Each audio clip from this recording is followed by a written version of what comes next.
இரண்டாவது ஆடி வெள்ளியை முன்னிட்டு ரூபாய் நோட்டுகளால் அம்மனுக்கு சிறப்பு அலங்காரம் செய்யப்பட்டு வழிபாடு நடத்தப்பட்டது. திருச்சி வரகநேரி நித்யானந்தபுரத்தில் உள்ள முத்துக்கண்ணி மாரியம்மன் கோவிலில் இரண்டாவது ஆடி வெள்ளியை முன்னிட்டு அம்மனுக்கு தனலட்சுமி அலங்காரம் செய்யப்பட்டது. 5 லட்சம் ரூபாய் ரொக்க பணத்தில் அலங்காரம் செய்யப்பட்டு சிறப்பு தோற்றத்தில் பக்தர்களுக்கு அருள்பாலித்தார்.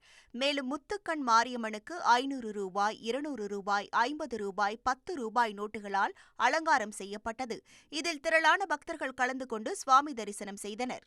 தமிழக வெற்றிக் கழகம் சார்பில் ஒட்டப்படும் ஸ்டிக்கர்களில் தனது படத்தை உடனடியாக நீக்க வேண்டும் என என். ஆனந்த் கட்சி நிர்வாகிகளுக்கு உத்தரவிட்டுள்ளார். மக்கள் விரும்பும் முதல்வர் வேட்பாளர் என்று பிரச்சாரத்தை தமிழக வெற்றிக் கழகம் முன்னெடுத்திருக்கும் நிலையில் வீடுகளில் அந்த வாசகம் அடங்கிய ஸ்டிக்கர் ஒட்டப்பட்டு வருகிறது. இந்நிலையில் தலைவர் மட்டுமே கட்சியின் முகம் என கூறி அந்த ஸ்டிக்கர்களில் உள்ள தனது படத்தை நீக்க சொல்லி என். ஆனந்த் கூறியுள்ளார். இதனையடுத்து விஜய் புகைப்படம் மட்டும் இருக்கும் ஸ்டிக்கர்கள் மாற்றி ஒட்டப்பட்டு வருகிறது.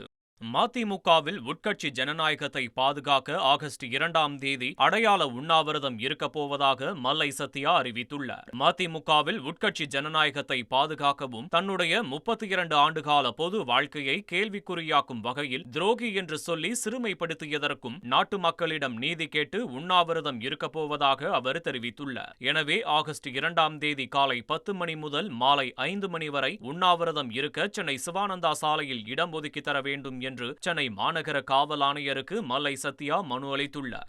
ட்ரெண்ட ஃப்ரெண்ட் ஆக்கிக்கோங்க. தந்தி டிவியின் சப்ஸ்கிரைபர்ஸ் அண்ட் ஃபாலோவர்ஸ் குடும்பத்துல நீங்களும் இணையுங்க.